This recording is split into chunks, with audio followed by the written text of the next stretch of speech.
Olá, abençoados! Graça e paz! Bem-vindos ao canal da Graça Pura. Me chamo André Pimentel. Como é que você tem passado?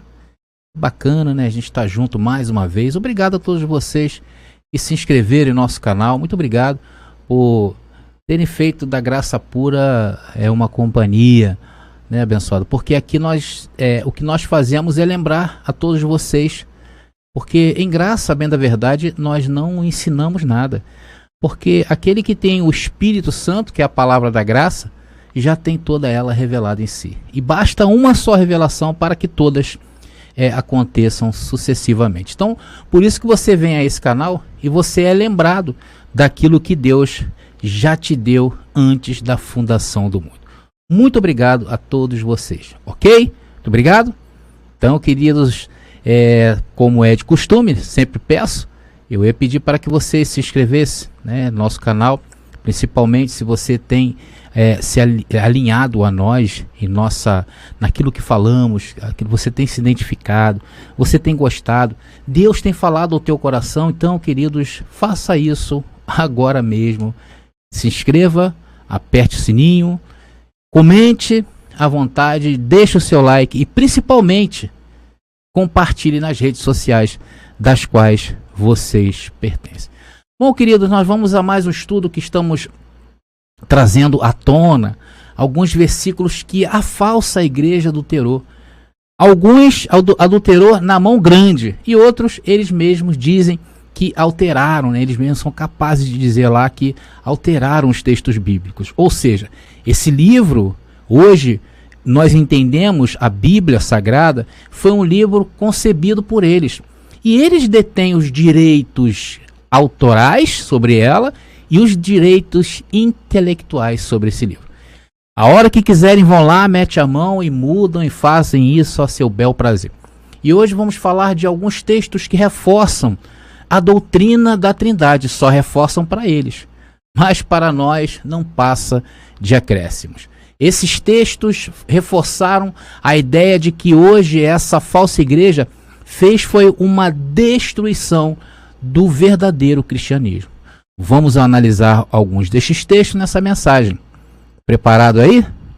Graça neles e em nós também.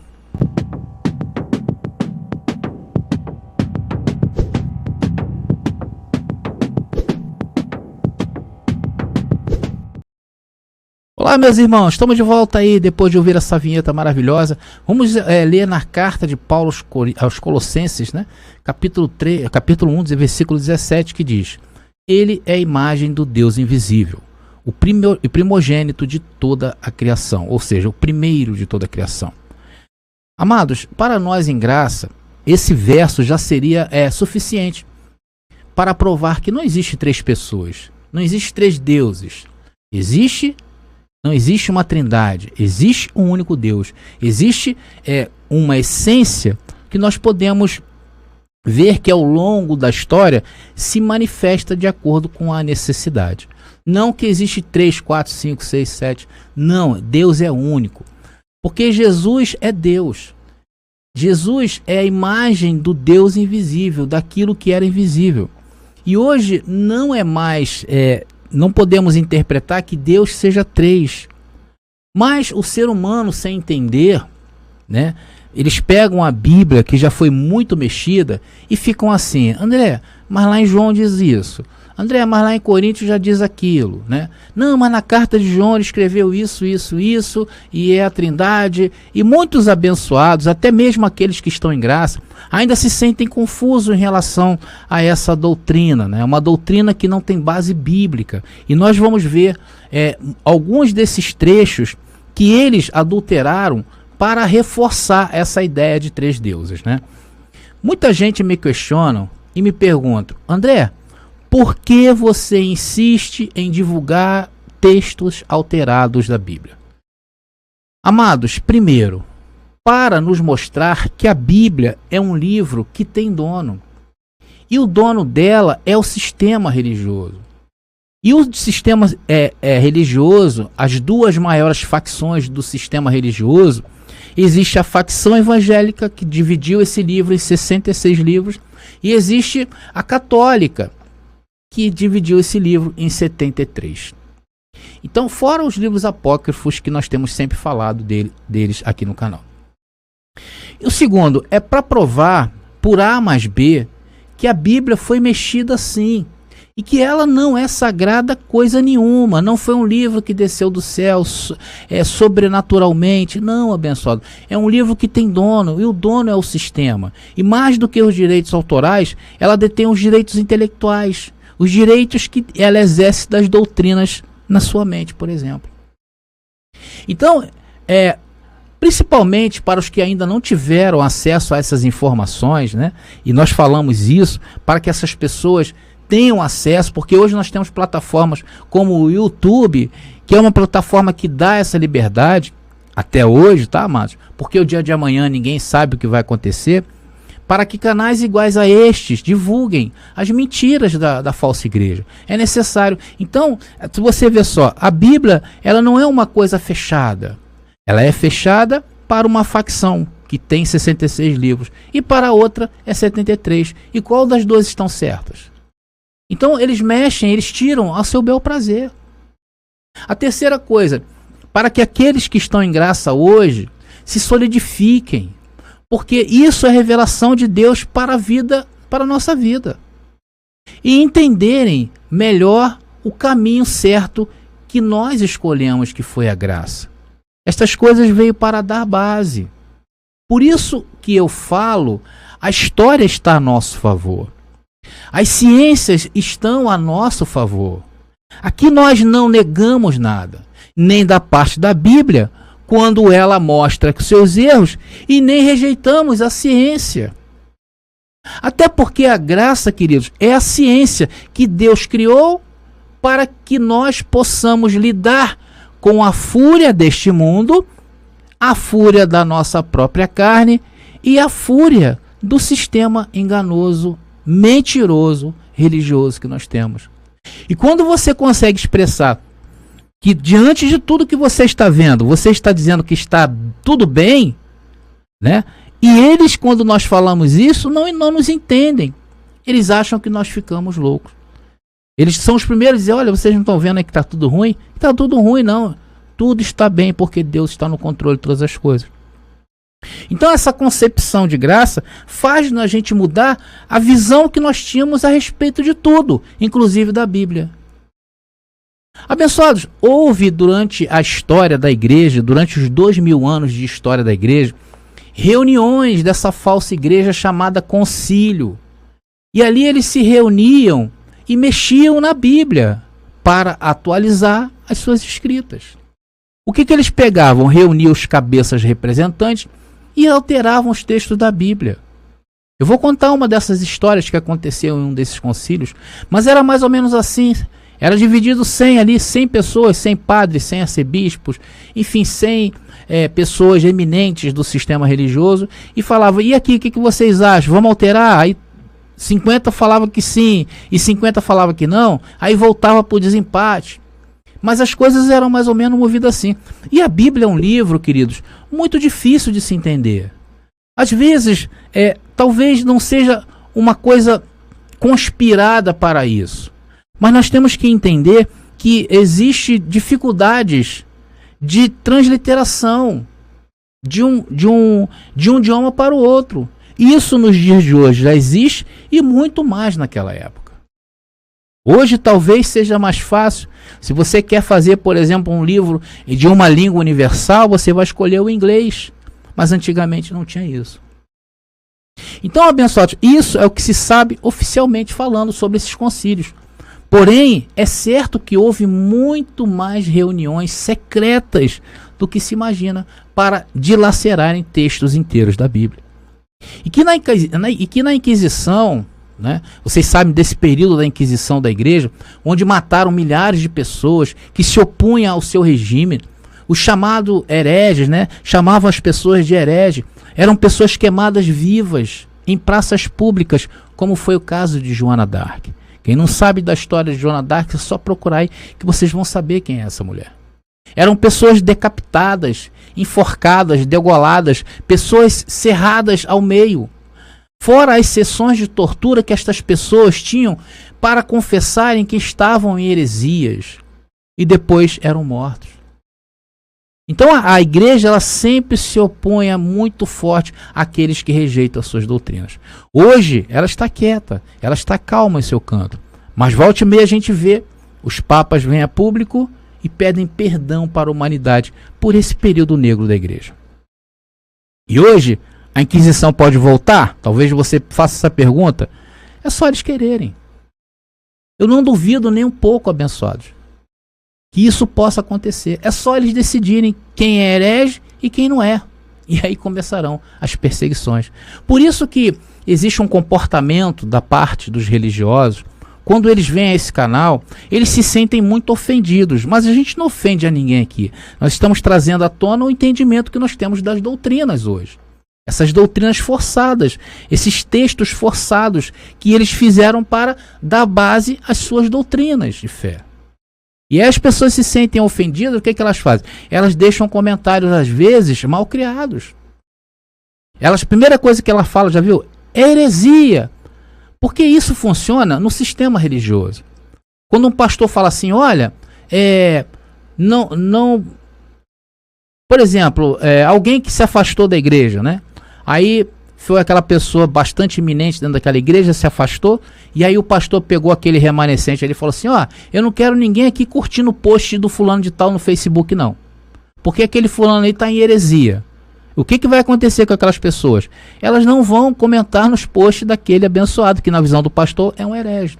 Então quem manda são os líderes. Falei pastor que pode ser padre também. Então, abençoados, é mais ou menos por aí que acontece. Nós estamos falando de um texto, ou vamos falar de um texto, ou de alguns textos, adulterados pela falsa igreja. Né? Nós vamos tratar especificamente de um agora, que reforça essa ideia de existir uma trindade. E essa falsa doutrina só surgiu para dar forças à falsa igreja. É uma coisa apoiando a outra. Existe um escritor muito famoso chamado Dr. Alvan Lanson, que publicou o livro A Igreja dos Primeiros 3 Séculos. Ele menciona que a doutrina da Trindade teve a sua origem numa fonte inteiramente alheia às escrituras judaicas e cristãs, que se desenvolveu e foi introduzida no cristianismo pelas mãos dos padres que promoviam o platonismo, que era uma filosofia grega, ou que é uma filosofia grega. Ou seja, os primeiros cristãos, na época lá, eles não falavam sobre isso. O judaísmo não falava que existia 2 deuses, 3 deuses, 4, nunca falou isso até os dias de hoje. O islamismo também, que é uma outra religião descendente de Abraão, não existe 3 deuses para eles. Só que introduziram essa doutrina no meio do movimento cristão. Isso foi um golpe de mestre. Porque essa doutrina envolve Deus em um manto de mistério que até hoje, eles mesmos que criaram essa doutrina não chegam a um consenso sobre ela. Eles obscureceram Jesus. Eles obscureceram Deus. E hoje, para se chegar a Deus, como faz? Porque são 3. Tem pessoas que ficam dentro do sistema, eu já passei por isso, de pessoas chegarem para mim, André, é o Pai, Filho e Espírito Santo, mas eu oro para quem primeiro, para segundo, como é que eu oro para um, como é que eu oro para outro? Porque as pessoas têm essa tendência de querer agradar a Deus. E quando você divide Deus em 3, a cabeça das pessoas ficam divididas.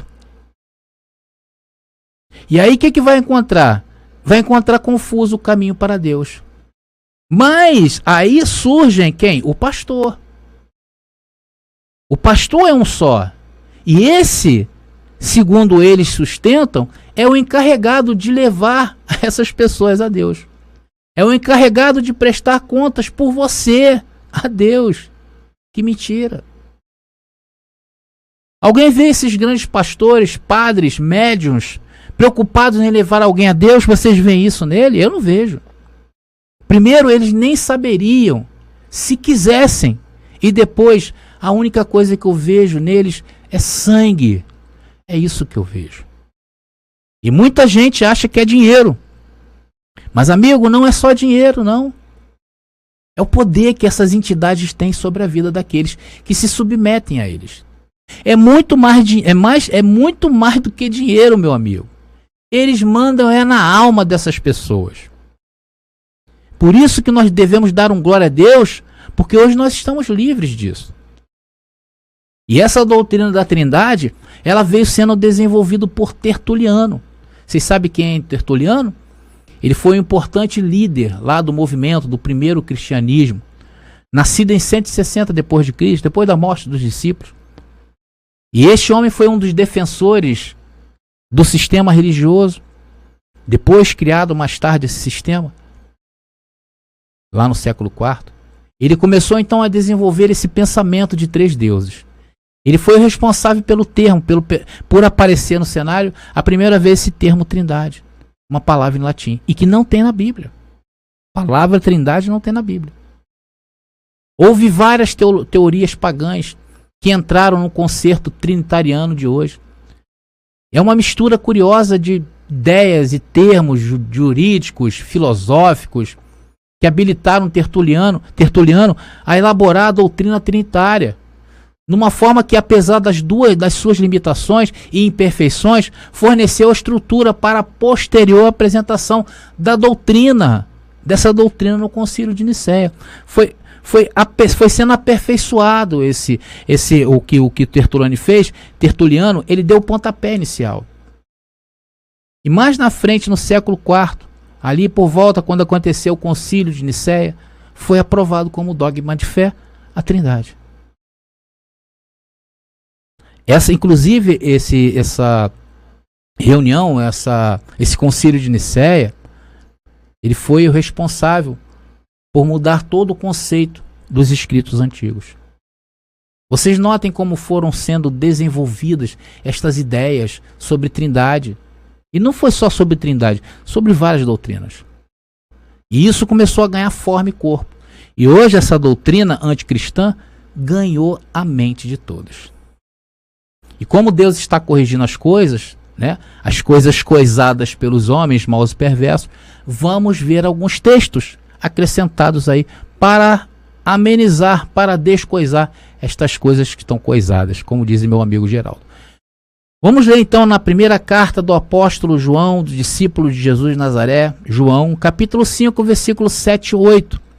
Esse é o primeiro texto que nós vamos ver nessa mensagem. Vamos ler 2 versículos antes e 2 depois do versículo 7 e 8. Ou seja, vamos ler o 5, 6 e o 9 e 10. Vamos ler. Quem é o vencedor do mundo, senão aquele que crê que Jesus é o Filho de Deus? Ei-lo, Jesus Cristo, aquele que veio pela água e pelo sangue. Não só pela água, mas pela água e pelo sangue. E o Espírito é quem dá testemunho dele, porque o Espírito é a verdade. São, assim, 3 os que dão testemunho: o Espírito, a água, o sangue, e esses 3 dão o mesmo testemunho. Aceitamos o testemunho dos homens, ora maior é o testemunho de Deus, porque se trata do próprio testemunho de Deus, aquele que ele deu do seu próprio Filho. Aquele que crê no Filho de Deus tem em si o testemunho de Deus. Aquele que não crê em Deus o faz mentiroso, porque não crê no testemunho que Deus deu a respeito de seu Filho. Bom, amados, o texto que eu quero aqui enquadrar é o verso 7 e o verso 8, que está aí para vocês. Esse texto foi uma adição feita posterior às cópias mais antigas. O que se sabe hoje dentro da história do cristianismo, muitas coisas foram perdidas ao longo dos anos, outras escondidas. Por essa razão, hoje nós vemos que a arqueologia, a gente vê o esforço que essas pessoas, os estudiosos, têm. Eles procuram nas escavações muitos desses escritos antigos perdidos. E de vez em quando eles acharam aí, semana passada, um pequeno trecho, mas aquilo ali tem um valor imensurável. Então por isso que eles se esforçam, eles vão lá mesmo e ficam cavando e tal, sítios arqueológicos. E isso é uma coisa muito séria. Hoje, por exemplo, para você ter uma ideia, existe em poder do sistema religioso inúmeras cópias antigas dos livros, Por exemplo, o livro de Apocalipse, ele tem cerca de 300 manuscritos em poder do sistema romano, católico romano. Estão lá, os 300 manuscritos do Apocalipse estão lá. As cartas de Paulo, por exemplo, dependendo de algumas, chegam a ter 700 cópias. E cada cópia dessas tem uma data em que apareceu no cenário. O livro de Mateus é outro, que tem de 700 a 800 cópias. E esse livro de 1 João, que nós estamos tratando aqui, existem hoje cerca de 600 cópias antigas que narram essa carta. São manuscritos antigos, cópias dos originais. Agora eu quero que vocês tenham muita atenção. Por que se chegou, e hoje se questiona esse texto, e muitos hoje já aceitam que esse texto não existe nos originais.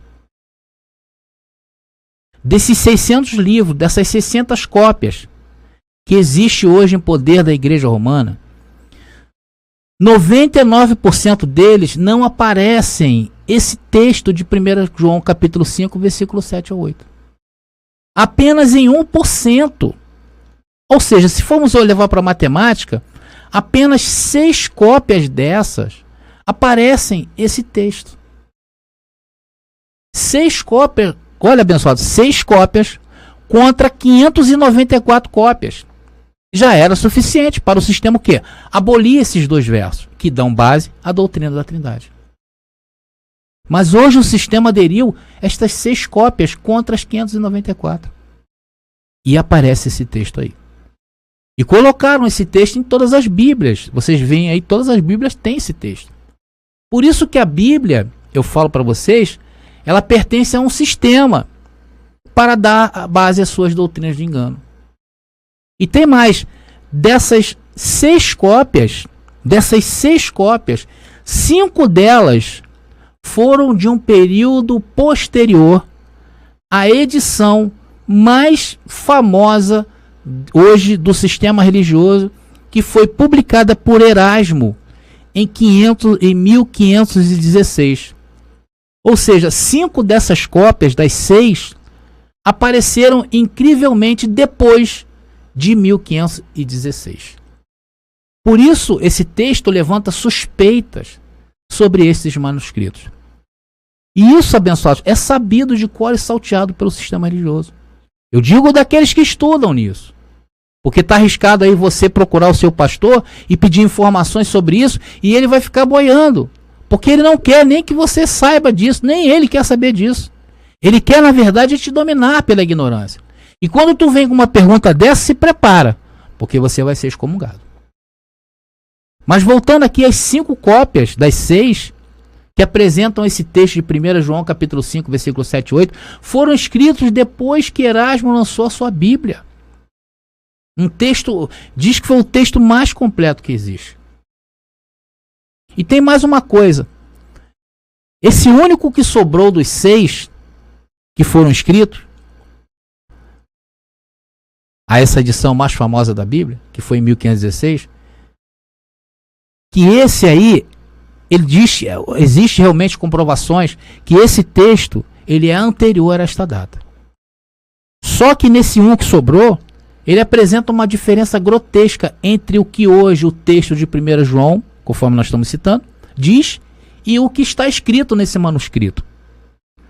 O texto apresenta as três testemunhas, porém em um contexto totalmente diferente. Portanto, o texto não bate com o que está ali hoje. Abençoado, diz a história que quando Erasmo, esse homem, eu vou falar dele um pouquinho aí, peraí. Quando ele apresentou a sua obra a essa falsa igreja, nela não tinha o texto de 1 João capítulo 5, versículo 7 e 8. Houve uma gritaria só na hora que ele apresentou esse trabalho. Os padres começaram a ficar doidos. Os padres que defendem o trinitarianismo, né?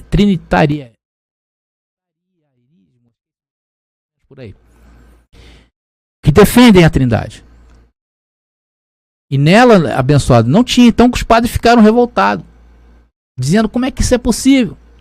Então Erasmo, pela pressão que começou a acontecer ali, pediu que lhe trouxessem a ele pelo menos um manuscrito em grego em que apresentava essas 3 testemunhas do texto. E assim ele incluiria em sua obra esse texto. Então o que aconteceu? Surgiu lá o manuscrito. Isso a história conta, abençoado.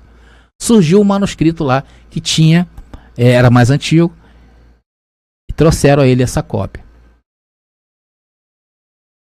Então, abençoado, só que essa cópia, quando ele pegou na mão, ele notou que a tinta da escrita ainda estava fresca. Mas ele deixou uma nota lá no rodapé, indicando o que houvera naquele lugar ali. Ele deixou uma nota no rodapé. Ele disse ali, houve uma alteração do texto.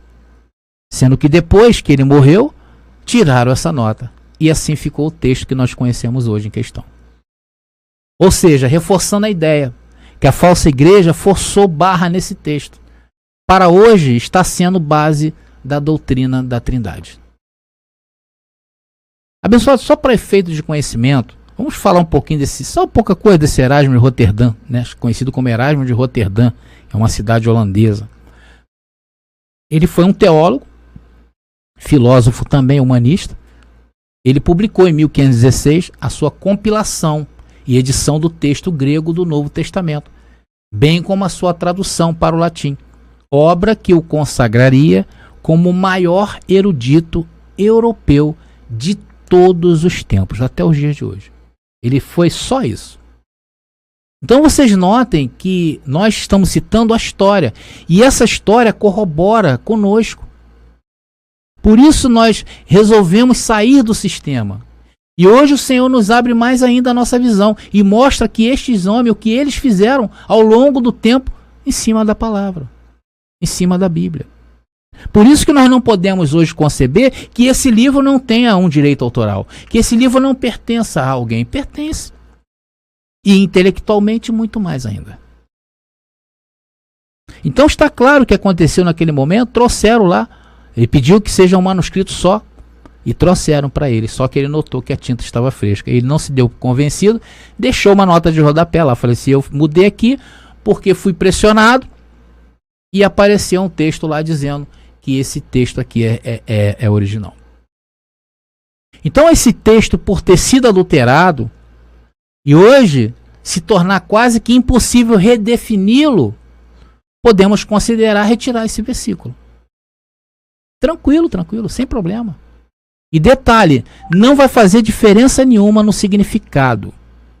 Porque aqui em 1 João capítulo 5, nos versos que eu li, estava afirmando o testemunho de Cristo. Vamos ler sem o verso 7 e 8 para ver como é que fica? Vamos lá. Vamos ler, abençoados. Vamos ler o 5 e 6, depois 9 e 10, que diz: quem é o vencedor do mundo, senão aquele que crê que Jesus é o Filho de Deus? Ei-lo Jesus Cristo, aquele que veio pela água e pelo sangue. Não só pela água, mas pela água e pelo sangue. E o Espírito é quem dá testemunho dele, porque o Espírito é a verdade. Aceitamos o testemunho dos homens. Ora, maior é o testemunho de Deus, porque se trata do próprio testemunho de Deus. Aquele que ele deu do seu próprio Filho. Aquele que crê no Filho de Deus tem em si o testemunho de Deus. Aquele que não crê em Deus o faz mentiroso, porque não crê no testemunho de Deus, que Deus deu a respeito do seu Filho. Então o sentido dos versículos não tiraram a ideia de João ao escrever essa carta. A única coisa que acontece é que é mais um texto em que não dá suporte para sustentar essa doutrina antibíblica como a Trindade.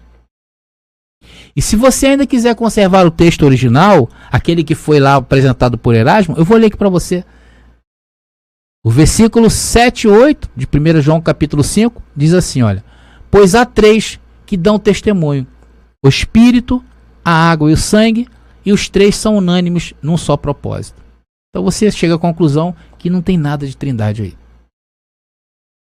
Mas hoje o sistema religioso já está admitindo que houve essa forçação de barra. Eles estão admitindo, eles não são bobos não. Eles vêm e pedem perdão, né? É fácil, né? Depois de enganar milhares aí é fácil. Agora a responsabilidade de sustentar essa trindade recai mais fortemente em cima de Mateus capítulo 28 e João capítulo 14, 16, que vamos falar o João capítulo 14, 16 vão falar em outra mensagem, não nessa. Mas vamos ler os dois. Mateus 28, versículo 19, que diz: E depois, e ensinai a todas as nações, e batizai-as em nome do Pai, do Filho e do Espírito Santo. Agora João capítulo 14, versículo 16, que diz: E eu rogarei ao Pai, e ele vos dará outro paráclito, para que fique eternamente convosco. E aí, João capítulo 14, versículo 16, tem uma nota de rodapé que diz o seguinte: Paráclito, palavra grega, muitas vezes traduzida por consolador, mas que significa realmente auxílio, sustentáculo, intercessor. Então nós temos dois versículos, um falando sobre o batismo em nome do Pai, do Filho e do Espírito Santo, vamos falar um pouco, e outra falando sobre o outro consolador, que neste caso é representado pelo Espírito Santo, que dá o entendimento que existe três deuses, Jesus, Deus e o Espírito Santo. Então, relembrando que esse texto de João 14,16 eu vou falar em outra parte do estudo, ok? Agora preste bastante atenção, amados. Só o fato de tal admissão por parte do sistema religioso sobre a adulteração de 1 João capítulo 5, versículo 7 e 8, já seria suficiente para jogar essa doutrina por terra. Porém, isso não incomoda nem um pouco aqueles que lutam para manter essa doutrina da Trindade, doutrina antibíblica de pé. Quanto ao texto de Mateus 28:19, eu tenho aqui no canal um estudo também em que eu falei sobre esse versículo. Eu não vou me aprofundar muito aqui para não deixar muito extensa essa mensagem. Eu vou deixar aqui nas descrições do vídeo e também aqui nos cards em cima, justamente essa mensagem que eu trouxe falando sobre esse texto. Mas esse texto aqui foi adulterado, tá? Ele no texto original conta somente com a primeira parte do verso, que é: E depois e ensinai a todas as nações. Só isso. Não aparece mais nada que isso. E o acréscimo foi feito para estabelecer a Santíssima Trindade. Aliás, também não existe esse termo na Bíblia, Santíssima Trindade. Então, crer que esse versículo de Mateus 28, versículo 19, capítulo 28, versículo 19, realmente diz em nome do Pai, do Filho e do Espírito Santo, implica aí em algumas questões e trazem à tona algumas perguntas. Vamos ver quais são? A primeira, presta atenção. Se esse verso aí contém as três pessoas da Trindade, fere frontalmente o judaísmo. E os judeus são o público-alvo de Mateus. E nós temos dito isso aqui. Os livros históricos, Mateus, Marcos, João e Lucas, livros históricos de Jesus de Nazaré, foi endereçado aos judeus. Então, se ele foi endereçado aos judeus, o público-alvo deles, esse conceito de três deuses fere frontalmente o judaísmo. Até os dias de hoje. Se você chegar para um judeu e falar assim, ó, Pai, Filho e Espírito Santo, ele não aceita. O segundo problema que causa em aceitar esse texto contendo Pai, Filho e Espírito Santo: em nenhuma parte do Antigo Testamento houve tal percepção sobre este tipo de assunto. Isso veio desenvolver depois que Jesus, não que Jesus, mas depois que escreveram a história de Jesus. Terceiro, se isso aqui é uma ordem de Jesus, batizar em nome do Pai, do Filho e do Espírito Santo, por que os discípulos, nenhum deles batizou ninguém em nome do Pai, do Filho e do Espírito Santo? Foram desobedientes ou esse texto nunca existiu? Quarto, todas as orientações de Jesus, orientando seus discípulos para acerca das coisas que eles deveriam fazer, foram feitas para o nome de Jesus, e não em nome do Pai, do Filho e do Espírito Santo. Quinto, há evidências históricas e tangíveis de que o batismo trinitariano só passou a acontecer depois do Concílio de Nicéia. Vocês estão entendendo, abençoados? Vocês começam a entender como eles manipulam a palavra? Eu não vou mais me estender nessa mensagem. Na próxima mensagem nós iremos tratar o caso de João 14,16 e mais um outro verso também em Coríntios, que fala sobre essa possível trindade. E o que fica cada dia mais claro para nós é que esse livro, que um dia a gente pensou que era a inerrante palavra de Deus, achávamos ser assim, descobrimos que isso não passa de um jargão. E isso fez com que nós mesmos não descobríssemos a verdade desse livro. Mas glória a Deus que hoje Deus está iluminando as nossas mentes. Nós sabemos que, infelizmente, devido a uma fragilidade e limitação de idioma e da tradução, pode haver alguns textos, algum tipo de imprecisão, ou mesmo acrescentados no trato dos textos bíblicos. Mas estas imprecisões ou acréscimos, olha atenção no que eu vou falar, não devem nos desanimar em estudar com afinco a palavra do nosso Criador. Pelo contrário, é estudando mais, é estudando arduamente que teremos uma visão melhor do todo. E tais textos poderão ser bem compreendidos sobre a luz de outros textos e de seus contextos. É o que nós fazemos. Nós pegamos o texto, analisamos com seu contexto, vamos nos originais e trazemos o entendimento certo e adequado. Nós acreditamos plenamente que Deus preservou a sua palavra ao longo dos séculos e que não houve perda da sua essência, tá, abençoado? Não houve perda da essência. A essência está lá. E a prova disto é que hoje nós estamos aqui com os olhos iluminados e abraçados ao contexto histórico, para não parecer ser heresia. Quando aparece um verso difícil de entender, que parece contradizer todo o resto da palavra, nós devemos e fazemos isto contrastá-lo com outros e nunca respaldar doutrinas com versos isolados, como fizeram as doutrinas do sistema religioso. Quase que 75% da doutrina do inferno está baseada na parábola do rico e do Lázaro. Acreditam nisso? Uma doutrina fundamentada em uma parábola. E muitos pensam que esse tipo de mensagem denigre a Bíblia. Não, muito pelo contrário, traz luz a ela. Porque é um livro que precisamos entender e que hoje está na mão do sistema religioso. Eles detêm o poder intelectual sobre ela. E quando você começa a enxergar o quanto ele foi manipulado, o quanto esse livro foi manipulado, aí começa a nossa verdadeira libertação. Porque às vezes o que falamos em graça, né, nós falamos isso, que a graça se dá por revelação, pode parecer heresia para muitos. Porque infelizmente o ser humano assim julga quem apresenta outra forma de pensar o cristianismo. E quando nós viemos aqui apresentar canais iguais a este, e olhamos e mostramos para vocês os originais, apresentamos o contexto, apresentamos a forma literal de se interpretar a Bíblia, como pessoas que vivem nesse século, e não o contrário, porque o sistema pensa como aquele povo de lá.